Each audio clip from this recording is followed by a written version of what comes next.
softly spoken with no strings tying. Hello guys, it was my assistant Uliana, and today hello guys, and welcome to my channel again, and thank you for watching.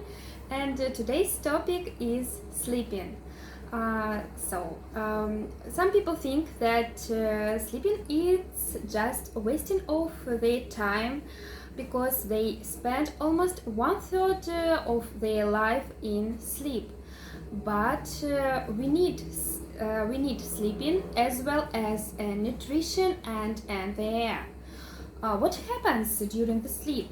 At first, there are a lot of processes which maintain our chemical and hormonal balance and also maintain our brain's activity.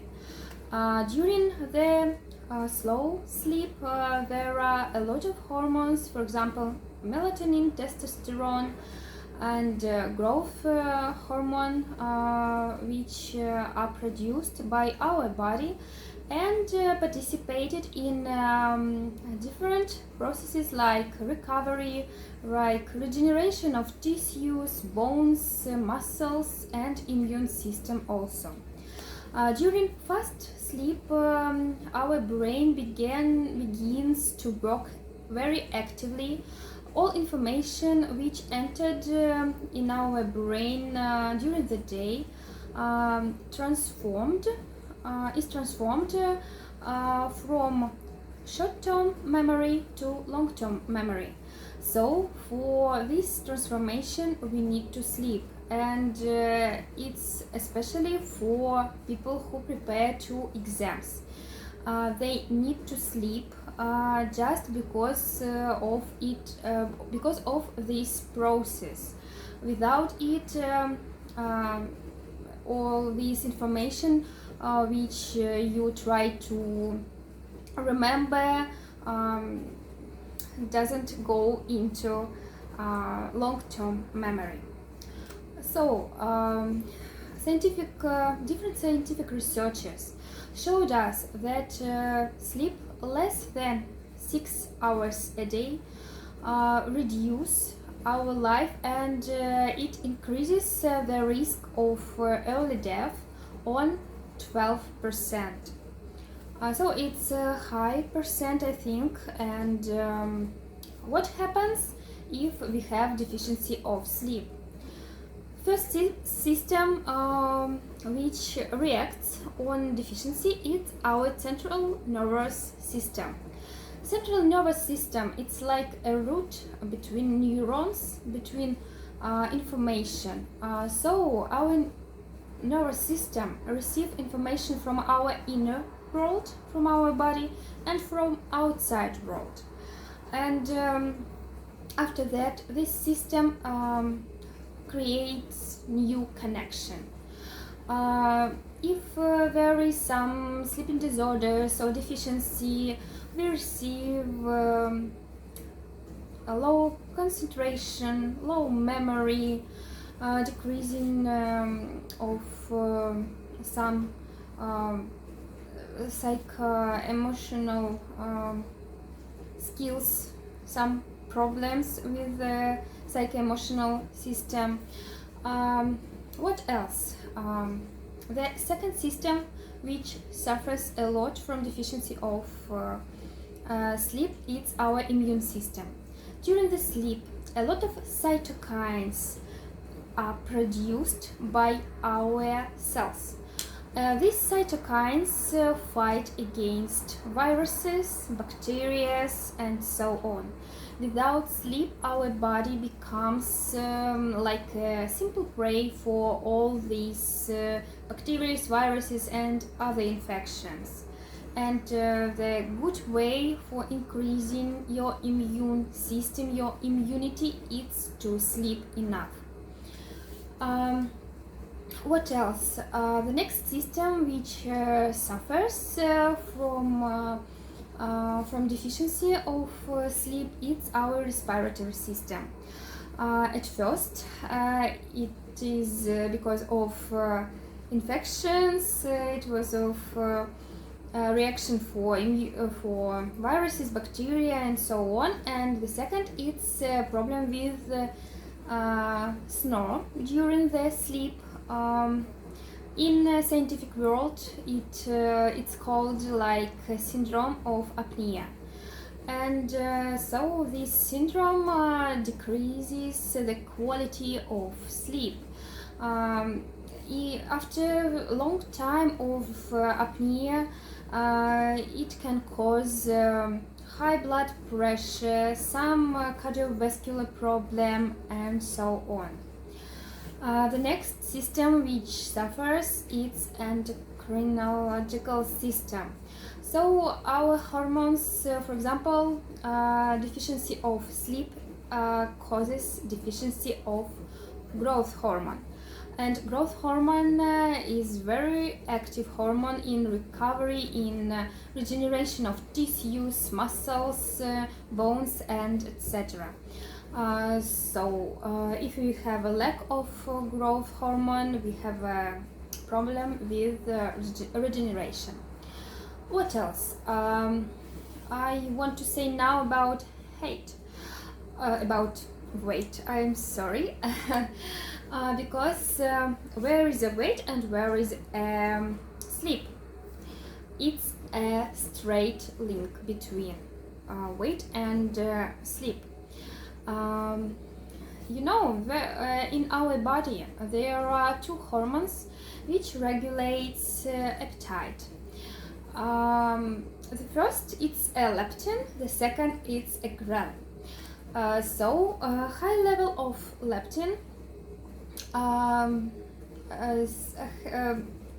gives our body signals that it's all enough, I don't want to eat.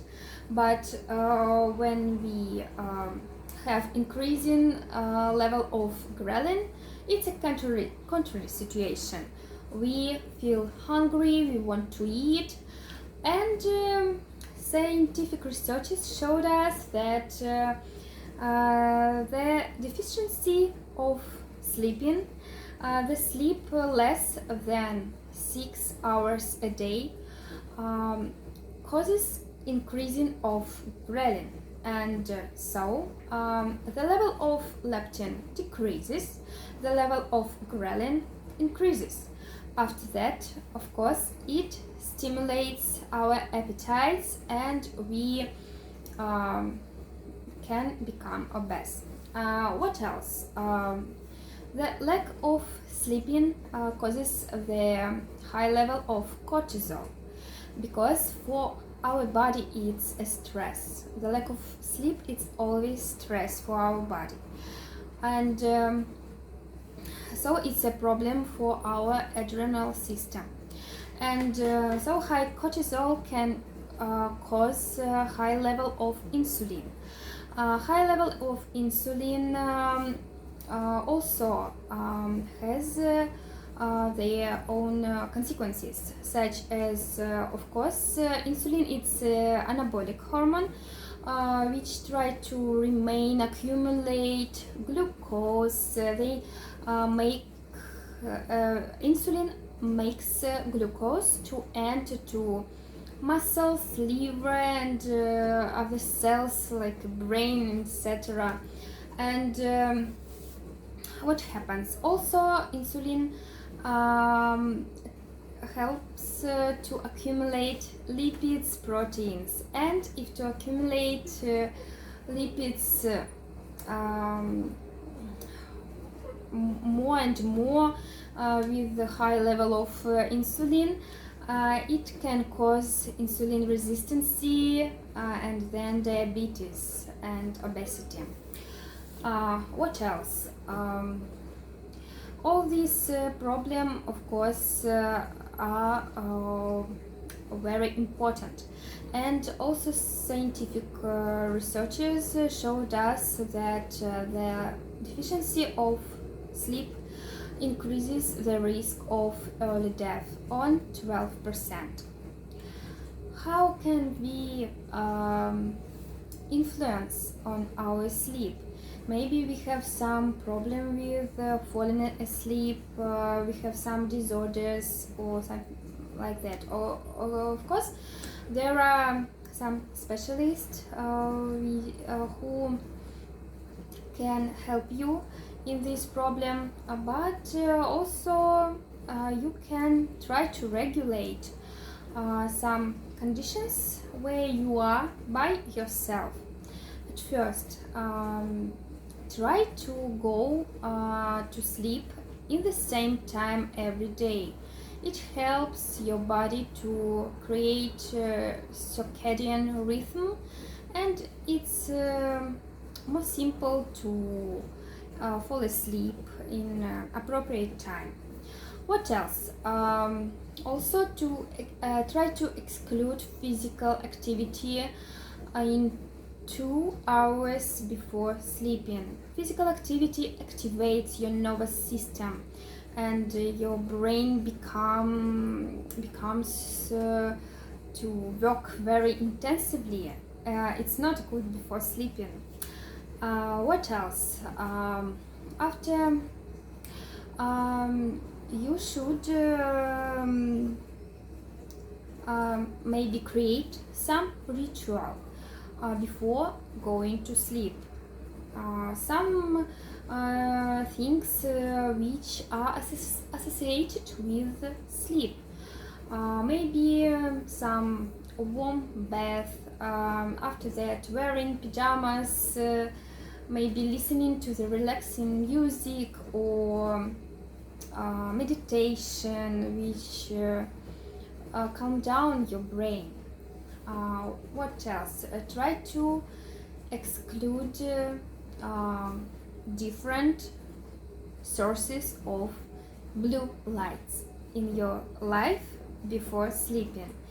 All phones, TV, some tablets and electronic devices have blue light, and this blue light also activate different zones in our brain, and we cannot go to sleep in appropriate time. So you should exclude these devices before going to sleep. What else? Of course, think about temperature in your bedroom and humidity. High humidity and temperature, it's not comfortable for you. High humidity blocks sweatiness, and also high temperature is the same. And of course, average humidity and temperature, it's very useful and healthy for your body in the sleeping process. Main part of sleeping is using of curtain, of black curtain, and it's better when it's blackout curtain, because during the sleep we need in complete darkness around us. Only in complete darkness our body produces melatonin in appropriate concentration, and this concentration helps us to fall asleep finally. So these several tips for helping you, I hope, to fall asleep in appropriate time. So don't think about sleep like as about wasting time. It's a very healthy habit to fall asleep in appropriate way. But of course, I forgot to tell you about the value of sleep. There are different value of sleep. When you, for example, go to sleep at 9 p.m. or 10 p.m. And when you go to sleep at midnight or after midnight, even when you go enough hours, like 8 hours or 9 hours after midnight, you will not feel good in the morning. You will feel sometimes exhausted, sometimes broken, or something like that. Why it happens? Because of different values of every hours of sleeping. So the value between 9 and 10 p.m. is higher than value of 11 and midnight. The sleep, for example, between 4 and 5 a.m. has very little value. So think about it also, and I wish you good night, nice sleep, and please have a rest. Bye bye.